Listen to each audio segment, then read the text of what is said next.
এটা হচ্ছে pine forest, মানে প্রচুর পাইন গাছ আছে এখানে, শুধু পাইন গাছ, পাইনেরই গাছ এবং জঙ্গল লেগে আছে। ওয়েদার খুব ঠান্ডা।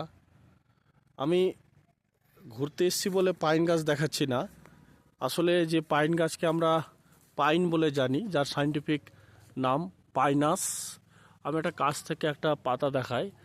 এই যে হচ্ছে পাইনের পাতা, নিডল শেপ হয়, মানে একটু ছুঁচালো হয়, কারণ খুব যখন ঠান্ডা পড়ে তখন এই পাতাতে বরফ জমে যায়, যাতে বরফটা এর গায়ে লেগে না থাকতে পারে, তাই ছুঁচালো হয়, বরফটা গলে যায়।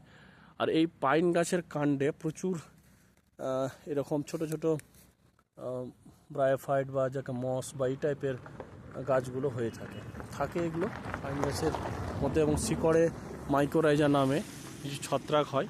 এটা পাইনের সাধারণ বৈশিষ্ট্যর মধ্যেই পড়ে। তো এরকম গাছ যদি আমরাও আমাদের সমতল এলাকায় যদি লাগাতে পারি, ওয়েদার কি মনোরম এবং স্নিগ্ধ পাবো আমরা। সবাইকে রিকোয়েস্ট থাকবে, সবাই নিজের নিজের বাড়ির সামনে, পেছনে, সব জায়গায় গাছ রোপণ করুন, গাছ লাগান। ভালো থাকবেন। থ্যাংক ইউ সবাইকে।